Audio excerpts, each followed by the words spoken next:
Hi, this is Lisa Shiro coming to you from K Counseling. So glad you're joining me. Today we're on day 3 of emotional vibration. So truly what we're doing today is we are moving up that wonderful spectrum of vibrations so that you can begin to tether yourself and free yourself from some of the lower vibrations that might be keeping you paralyzed or rooted in negative thoughts. And so how does this work? Well, we've been talking about day 1 was depressed, day 2 was anger, and now we're moving up into blame, that nice pretty green box right there. And so there are some things that you can think about that might help you feel more free from that feeling. And so I'm going to be listing those below in this YouTube in the comments section about things that you can think about, affirmations you can tell yourself, visual prompts you can write to put in your daily reminders, to put around your home, visual prompts that you see regularly over and over again to move you out of that place of blame. So get a pen and paper because here we go. One of the things that you can do right away is just really become aware of it.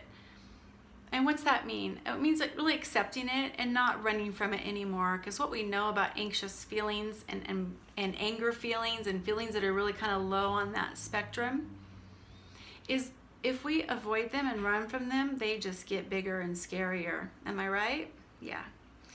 So also writing down what you're worried about. Anybody who comes into my practice, whether they are a coaching client or a mental health patient, I always give them a journal and a pen, unless they already have one. Because what I want them to do is to write. When you write things down, you slow down your stream of consciousness. You also invoke that prefrontal cortex, which is a fancy word or phrase for your thinking brain. And so why do we want to slow things down? Well, you can't write as fast as you think. And it really forces your stream of consciousness to slow down, that anxious brain, right? That brain that gets you kind of stuck in that blame pattern. Another thing that you can do is really close your eyes and imagine talking it out with the person and releasing both you and them from that place anymore, where you forgive them to move forward. Another thing to do that's really helpful is get outside. Your body was designed to move, not to sit still for long periods of time. So if you have a sedentary job or a sedentary lifestyle, make the change today, friend. Get those tennis shoes on and get out and get moving. You'll be surprised how good that feels. You know, nature has a way of taking care of itself. And when you're out there amongst the trees, the very trees that know when to drop their leaves, and the creek or the river that knows which way to flow, and the animals, or they know where to gather the twigs for their nest, like nature just has a way of taking care of itself. It's a great antidote to these feelings. Good stuff.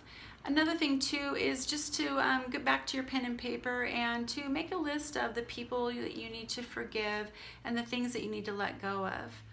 I hope you found this useful. Please click on the bell below to get more notifications. I'm Lisa Shiro. I'm a mental health expert, and I am also a breakthrough coach, and I love helping people say no to that inner critic and yes to their inner rock star. Man, sometimes we just get stuck. I know I do.